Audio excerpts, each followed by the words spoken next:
What's going on, everybody? Good morning, good evening, wherever you are, and whatever time it is, and welcome back to another video with you, man, Immersioholic. Ladies and gentlemen, welcome back to my Total War Rome 2 Rise of the Julia campaign for Divided Impera, Episode 9. So, to those of you who missed it, as you can see here, Lucius, commanding the 2nd Legion, is currently fortified on the edge of the forest, on our border with the Insubres.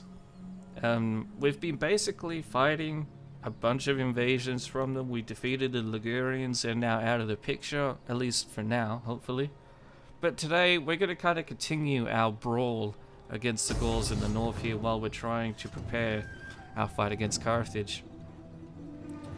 And as you can see here, him fortifying his stance here is just too much of a juicy target for the Insubres to ignore, and they're actually going to gang up on with the remnants of the last army we defeated and a whole new army coming at him at the same time.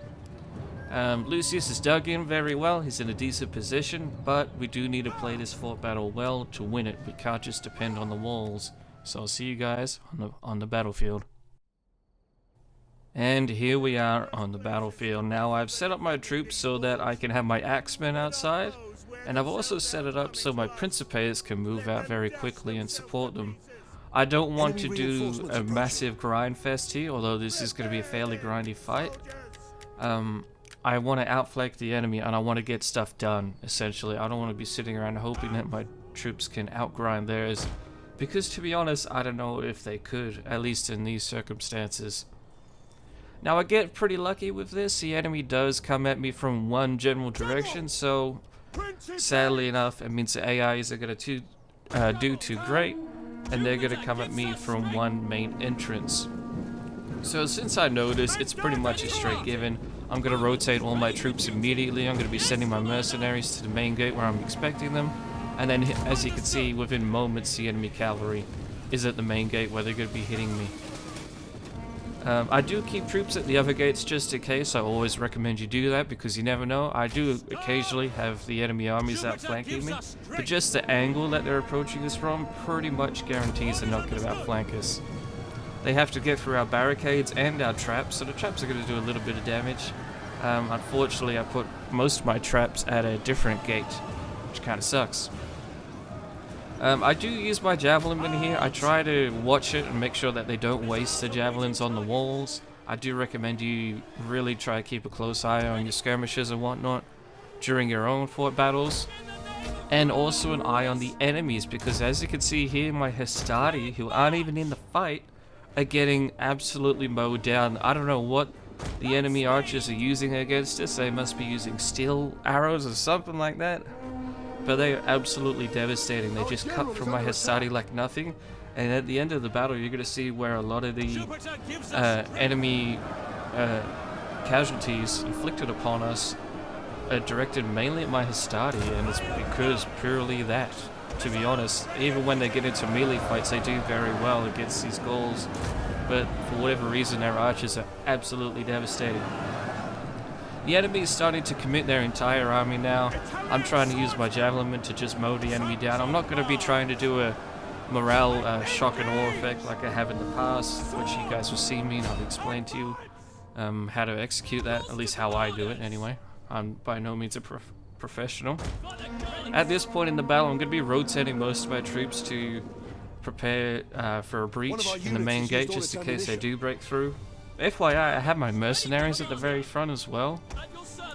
I'm trying to keep all my proper Roman troops in reserve as much as possible, but regardless, you're still going to see the enemy archers inflicting severe damage.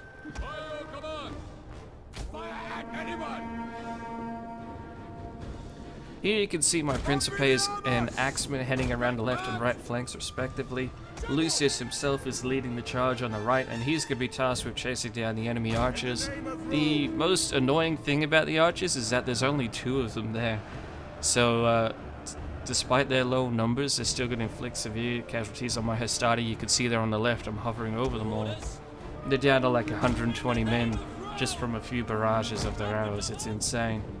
Lucius will deal with them, and then as the enemy archers start to run away, I'm actually going to have my Axemen and Principes form up before I commit them to charging into the rear of the enemy. And that's because, as I have said multiple times in the past, you really need to make sure you use your javelins before you commit your troops, especially at Divided Impera where so many units have javelins, but I believe they do in Vanilla Rome too as well. Here we go, they use all their ammunition and now it's time to commit to the fight. And that's basically it. It's going to be a long grind fest from here. I do commit some troops to the front as the enemy was breaking through. They were getting through my mercenaries fairly easily, to be honest. It was a little scary. But with this outflanking maneuver, and within the next few minutes, we're going to see some troops starting to rout fairly quickly. But the enemy just can't take the constant barrage from my arrow towers and the massive outflanking we did. It wasn't as if we just sent one unit around to try and annoy them. We committed like half of our force to their rear. And in about 2 or 3 minutes or so, my axemen do break through as they are very aggressive troops. They're designed specifically to cut through the enemy, not to grind them. But they will literally just pierce through the enemy lines, and that's what they've done here. And because of that, and the enemy general dying at the same time, which is very lucky on my part, we're going to see some mass routs happening. And all in all, that's basically the battle won. This battle did go for quite a while, probably a solid 15, nearly 20 minutes. I cut out a lot of the footage just because it's me sitting here watching the battle unfold. I do commit my levies to chasing down the enemy's routing troops once they're out of their ammunition. But besides that, there really isn't a lot to show you guys, and I know it might feel like I'm going a little too fast here, but it's honestly quite boring, and as I said at the start of this series, this is a summary series. But anyway, we get a nice decisive victory with very few losses. See you guys on the campaign map.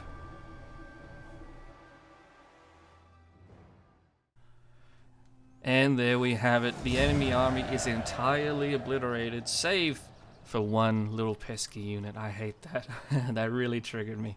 But oh well, I let them escape. It's my consequences I have to suffer with. We do lose both of our mercenary units rather interestingly. They get completely wiped out. But I don't really care, because I'll be wanting to replace them with actual Roman troops as soon as possible. One, because Romans and recruiting your own troops are way less expensive than mercenaries, but also because I want to start experimenting with new units that we are starting to unlock. And one of those types of units will be Samnite Warriors, which you will see very soon. After ending the turn, we see the Ardii Confederation and Epirus have lost all relations between each other. That is not good. I've been keeping a bit of an eye on Greece in the east here, and things are getting very chaotic, as they often do in campaigns. The Odrysians, the Dacians, Thracians, the Illyrians are basically slaughtering the Greeks. The Greeks are a little useless. I'm surprised they've lasted this long, especially with the Odrysian kingdom being so aggressive. So we're going to have to keep an eye on that heading forward into the campaign. I'm going to have to try and keep those eastern tribes in check. Here I'm just showing you guys the Italian Samnite swordsmen that we get as auxiliaries. I'm going to be trying to use them in our counter-attack against the Insubres. We have now defeated like half a dozen armies or so from them and the Ligurians together. It's time for us to start hitting back and actually making some ground. So Patavium is obviously my first choice. I'm using my navy to scout out the coastline, see if there's any enemy armies. I don't see any, at least in this turn. So next turn, I'm going to try and commit the 2nd Legion to Patavium and taking the town. I wasn't sure what I wanted to do when I actually attacked. I didn't know if I wanted to occupy and try and expand, or because of the severe public order issues I would have expanding into foreign territory. I wasn't too sure if I wanted to commit to that. Just coming back down here to Sicily, Carthage has finally started to militarize the area. I probably should have attacked Syracuse before they did this. I honestly think it's a pretty big mistake on my part. I should have just gambled southern Italy and not revolting, or if it did revolt, maybe I could have dealt with it. But either way, that's what we're left with. The 2nd Legion marches north, doesn't encounter any resistance besides the garrison, and I do fight this battle. However, I'm not going to show you guys it. It's a very small battle, and it's a very, very decisive victory for us.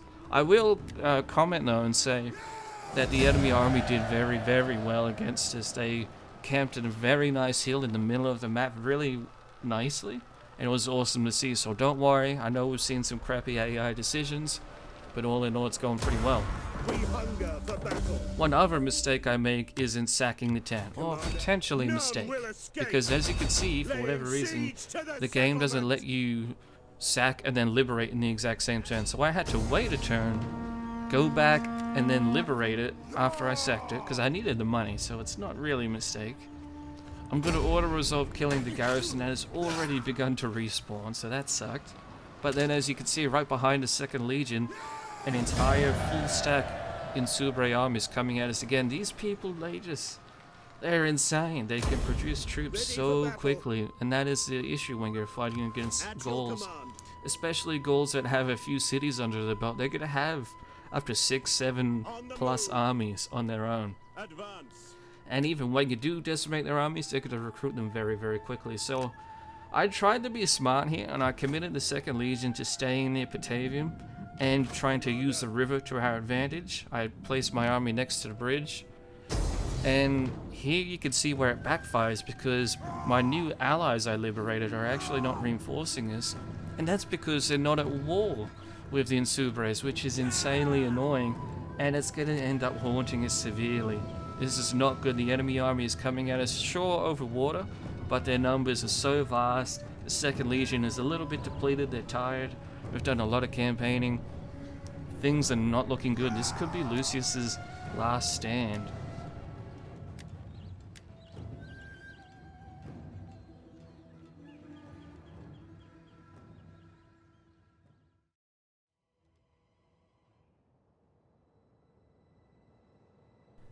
And here we are, already off to a terrible start. As you can see, we can't really see. The enemy chose to attack us in fog, which is horrible, because I don't know where the enemy is reinforcing from. You may have noticed that the enemy is attacking us with a small force, with the main force reinforcing. So I have no idea if they're going to come at us from behind. I kind of assumed they would come from the river, because they were both on the other side of the river on the campaign map. However, this is Total War, especially Rome 2. You never know what the enemy's going to do. But regardless, I am going to commit to focusing on the river crossings. I will keep an eye on our rear for now, but pretty quickly we're going to notice what the enemy is up to. Here on the left at the main river crossing, where I expected the main enemy to attack us from, I have most of my troops, all of our auxiliaries at the front, levies on the flanks, and principes in the rear.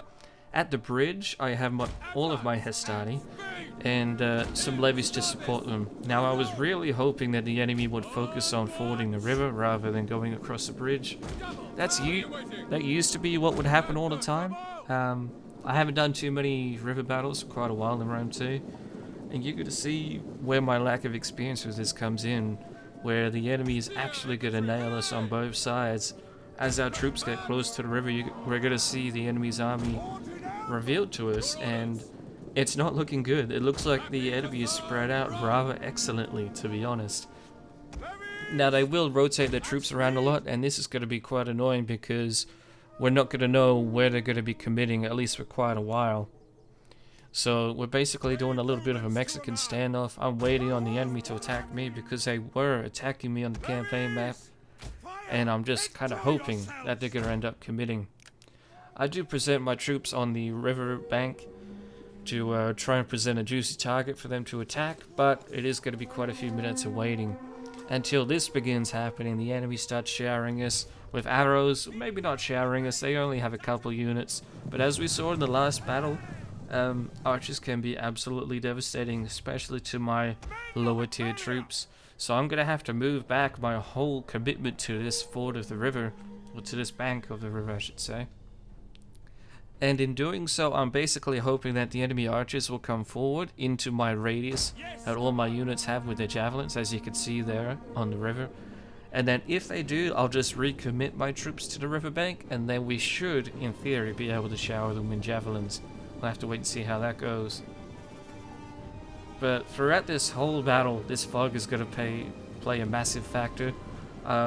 I was fairly consistently looking at my rear just to make sure nothing was coming, but after a few minutes, and keep in mind this was over a few minutes, nothing ended up coming at us, so I kind of expected the enemy to just come from the river. Here, the archers do fall into the trap I set for them, which is awesome, but they are going to be doing casualties the entire time. They're going to be targeting one specific unit of my Samurai warriors, which wasn't good. We do end up obliterating them though, and I'm skipping ahead a little bit here to show you guys how I tried to entice the enemy to attack. We basically sat here for about 4 minutes after we killed the enemy archers, and the enemy wasn't doing anything despite them being the ones to attack us. And I didn't want to retreat, so I just tried to sacrifice a unit and get them into the fight.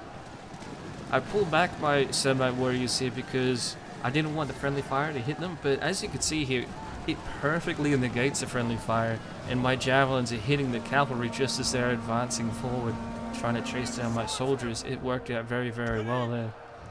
It's a bit of a shame we didn't get more casualties. I'm not sure why we didn't, but anyway, it did the job, and now the enemy is committing to fording the river down here. Annoying thing I had to deal with is the rocks on the side of my troops here. My levies, for whatever reason, will not throw over the rocks, so I had to kind of focus my levies on the right hand side of the engagement. A little annoying, and potentially could have been very largely annoying, but I managed to work a way around it. And at the same time that the enemy is fording the river, we're actually going to be receiving their full charge from the bridge as well. So as you can see, the enemy is coordinating their attack very well, which is awesome to see. We're going to be seeing a lot of that from the AI in this battle, which is really, really cool. This is going to be a very long battle though, and as I said, this may even be the last stand of Lucius. I know the enemy, I know our army can withdraw, but even if they do, we're not going to be withdrawing towards Roman territory. We're too far away on the campaign map, so we really have to commit to this fight. And so you're going to see me grinding throughout this fight for a very, very long time. I won't give you guys any spoilers, but I will tell you that this battle went on for over 50 minutes. I believe it was 56, if I remember correctly. That is absolutely insane, and it kind of shows you guys just how close this battle came in the end. And you're going to see why very soon. Here, not a lot is happening. I'm trying to coordinate my levies to throw their javelins over the top, but I'm also rotating my melee troops to try and cycle their javelins into the brawl as well. Down here on the river, things are going fairly well, at least from what I could see, and I thought I was actually going to win fairly decisively. So I started to rotate some of my Principes to help out the Hastati who was struggling. As you can see on the unit cards, they've already nearly lost a quarter of their troops already, of all the regiments there. So I am going to rotate troops around. I kind of felt like I had the ford crossing in the bag, but we're going to see just how that develops shortly. One thing I really tried to do with the Hastati was rotate them in and out. I'm going to be trying to rotate around the sides of the enemy as well, even getting my levies into the fight. I know my levies won't really get many kills, but they can tire out the enemy and have a morale impact on surrounding them. Which, by the way, is why I didn't stop the enemy from crossing the bridge. I wanted them to get across in a kind of a mushroom sort of shape, but that means I could attack them from multiple sides rather than just a straight up brick wall kind of defense, which isn't always the best solution to defending positions. And I believe it was the right call here. Here you'll see me rotating my troops out. Some of them do rout when I rotate them out just because they are so worn out after so long, on how long it's been that they were fighting. They were fighting for a very long time, but they will come back. They weren't shattered. They have a long way to run to the border, so they are going to come back from routing.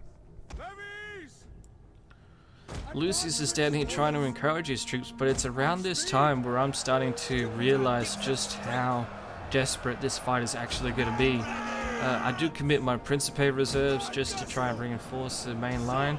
Going to be rotating out our worn out troops who may or may not rout, but it doesn't matter because the same deal is going on. They're going to not be getting very far and they're going to come back from routing. So I wasn't too concerned about it, to be honest. But I do rotate my Principes in. I'm trying to just really wear down the enemy as much as possible. There's so many of them, and we can't really hope to kill them on a 1-to-1 ratio because they outnumber us probably about 2-to-1 nearly. So the next best thing is to try and get them all to rout, essentially. So I'm just trying to grind the enemy down and just wear them out. Not necessarily wear them out in numbers, but wear them out in their strength and endurance. We need them to be weak and feel weak at the same time. However, things are really not going well. This is starting to get a little tight now. The enemy is pushing through across the bridge. My Hastati are barely holding the line there. I need to get a breakthrough on this river crossing. So Lucius, commander of the 2nd Legion, heir to the Julia family, now Lucius the Great even, is coming up with a very clever plan to pull the enemy into a very cheeky position, I guess. Basically, we're going to be forming up a second line behind the river, and while I do that, I'm going to have my main line at the river go into a full retreat, at least feigning retreat, and they're going to be running away and forming up into a line with the troops that have recuperated and are refreshed, who did the fighting initially, while Lucius is going to charge in and try and delay the enemy while my troops form up and take a secondary line. Now, you might think this is a bit of a bad call, and I still debate to right now whether it was good or not, but you can't argue how effective it was. We're going to end up shattering that wavering unit very, very quickly. Lucius does an excellent job at delaying the enemy. They focus on him for a bit. My troops do pull back and form up a second line. Some of them did retreat, but the main reason I'm doing all this, and the main goal behind this, is getting Lucius himself into the fight. Lucius is a warrior, not just a typical Roman commander who's going to be calling orders from the front, and he needs to get involved if this battle is going to go in our favor. And the thing about getting him involved is that he's on a cavalry unit. He's a cavalry bodyguard unit, so that means we can use him to outflank the enemy and get rear charges in, and that is the entire purpose of forming that second line. We want the troops to cross the river so we can hit them from behind a lot easier, otherwise we have no way of outflanking them. The Hastati is still on the brink of routing. They're really struggling here. My second line is formed fairly successfully. As I said, we did get some troops routing. They'll come back from it, but they will be very tired and very worn out. So the more they retreat, the harder it's going to be to bring them back into the fight. Lucius is going to come in with his first major charge into the flanks. However, he's charging into the flanks of heavy, disciplined spearmen. If anything, the Gauls are well known for their spearmen and how excellent they were. They were heavily armored, they were very well disciplined, they had the ability to form a phalanx, as this unit does that I just charged, and because of that, we're actually not going to be getting many kills at all from this. However, I did recognize this very quickly, and so what I did was rotate Lucius around to the other side, and accompanying him with a Principe unit and a Levy unit that came back from routing, we're going to be focusing our rear charging on swordsmen. And this is something I would recommend you all do yourselves, is when you do outflank the enemy army, target the swordsmen first, target the units that you know cannot counter cavalry, because they just can't take such a devastating charge. Not only is Lucius getting a solid charge in, getting a lot of kills, but our infantry is backing him up, and we get almost an entire surrounding on these 3 swordsman units. And all 3 of them are going to start routing at once. This is looking amazing for us. This is exactly what I plan to do with the whole retreating or feigning retreat maneuver. Of course, there are still a lot of troops on this side of the river, and we do need to start readjusting our line to try and incorporate all of our troops to focus on defending against all of these troops that are already across the river. Oh wow, that's a mouthful. But as you can see, some of my troops can't handle it. Some of them are going to begin routing. And not only that, but Lucius has to wait for the enemy to get out of his way before he can even retreat. As tempting as it was to run down the enemy while they're routing, it just wasn't practical. I need to focus on winning the battle, not killing every single unit. Here you can see the Hastati on their very last stand. The enemy broke through our line. I have 2 units still holding line in discipline formation, and I have a 3rd unit who's fighting 1 unit on its own. And he is also in discipline formation, well that unit is. However, they're not going to get kills, and the Hastati are essentially done for. So any units that retreated from there, I'm going to actually send over to my main line down by the river crossing. Lucius gets another devastating charge in against the enemy, and I have infantry accompanying him, although it isn't going to be as effective as the last charge was. And while we are going to do some severe damage against the swordsmen, we're even going to get a nice cheeky rout. You have to remember just how disciplined and how veteran these spearmen are. They're really highly regarded in the Insubres army. So even though we get a couple waivers there from the swordsman unit and the spearmen, they're actually both going to stabilize very, very quickly, and they're going to prove to be a massive pain in the behind in dealing with. This is not looking good. We need this route to be fast and quick so we could help at the Hastati, or at least deal with the troops that are getting through the Hastati now. I did have another unit come back from routing along the river, so I recommitted them. But all in all, the Hastati are completely done for. I probably should have just pulled them back here. Within a couple of minutes, though, Lucius does end up wiping out all the troops, or at least getting them all to rout, that cross the river. There is a cavalry unit across the river that's worth keeping in mind. However, it was glitched out and it wasn't moving. And since this fight was now so desperate, I really didn't give a shit. I had to ignore it. I didn't have a choice. Because we needed to begin forming our lineup to fight the enemy's main army that crossed the bridge.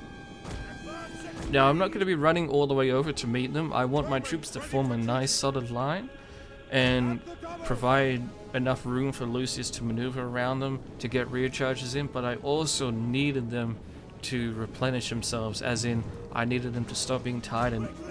They needed to catch their breath and try and be in their best fighting shape. Archers attack our right flank while the enemy general himself leads an attack on our left. This is too much of a juicy target for me to ignore. However, I do ignore the right flank with the enemy's archers, and you're going to see why I'm going to pay for that very soon. In the meantime, though, I'm going to try and focus on rear charging the enemy general. He is, however, in probably the best possible unit the Insubres can field, at least at this time. And our rear charges are going to do almost nothing.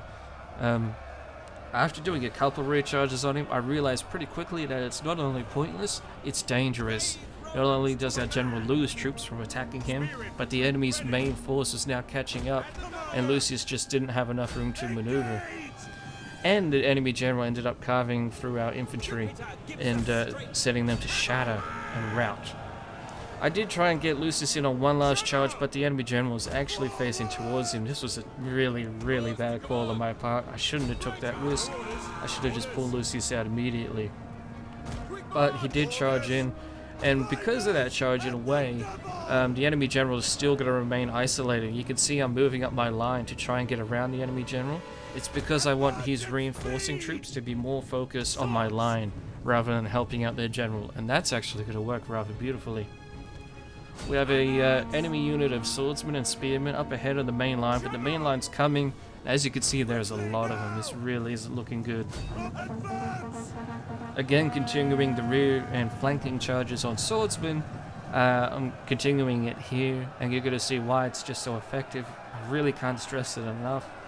When you do get your flanking and rear charges, try and focus on the weakest units first before you go into against the enemy's strongest units. Unless you know you can do a lot of damage against them, it's better to get units routing rather than trying to batter down a specific unit over a very long period of time.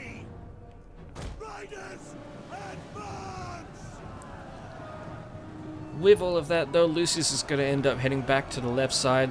The enemy's general is now in the red, so he's on the brink of wavering, and to me that signals that Lucius needs to get involved now.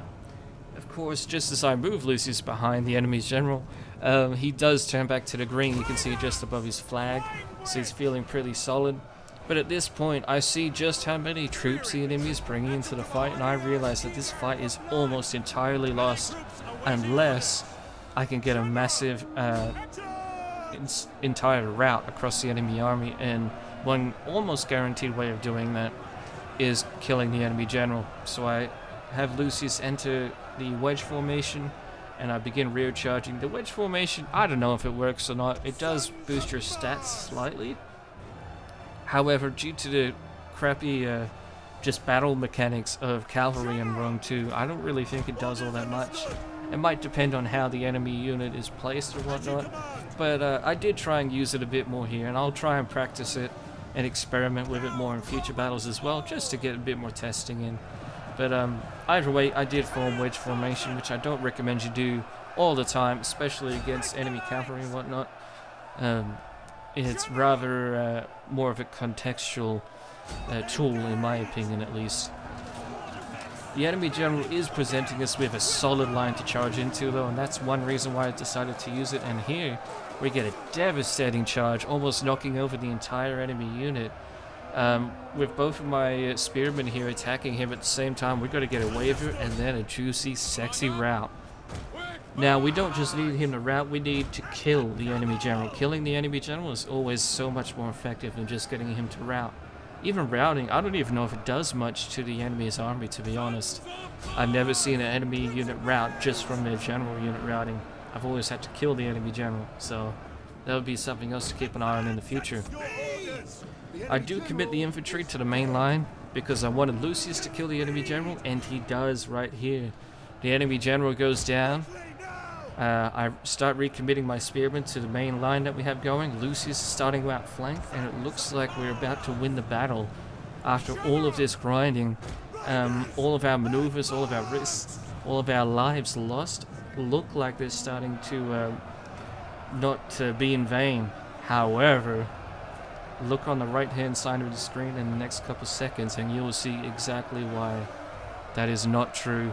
The enemy archers come back after fighting my levy units, and while they do cause the enemy's troops to rout, the archers somehow, I don't know what it is about their archers, or about their arrows even, but they are utterly devastating. They cut down a bunch of my troops instantly, even part of Lucius's bodyguard, and I have no choice but to send Lucius to chase them down. And because Lucius has to go chase the enemy down, he has to leave his troops and leave the radius of his aura.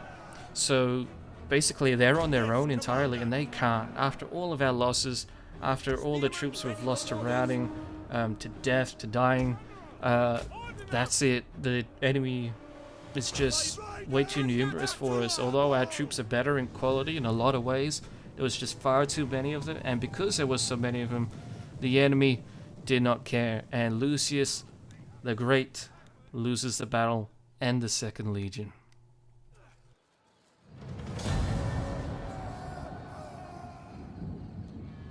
A valiant defeat, and Rome's first ever devastating defeat in this campaign.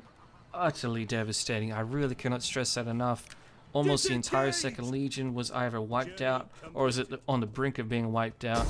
And the retreat from the battle is absolutely horrible, and we're still easily within range of the enemy army. And this is where we're going to see the fall of the mighty Lucius Julius Libo the Great, commander of the Second Legion, heir to the Julia family, commander of Rome, hero of Rome, and possibly Rome's last hope, as Rome is now open to invasion and at the mercy of the enemy.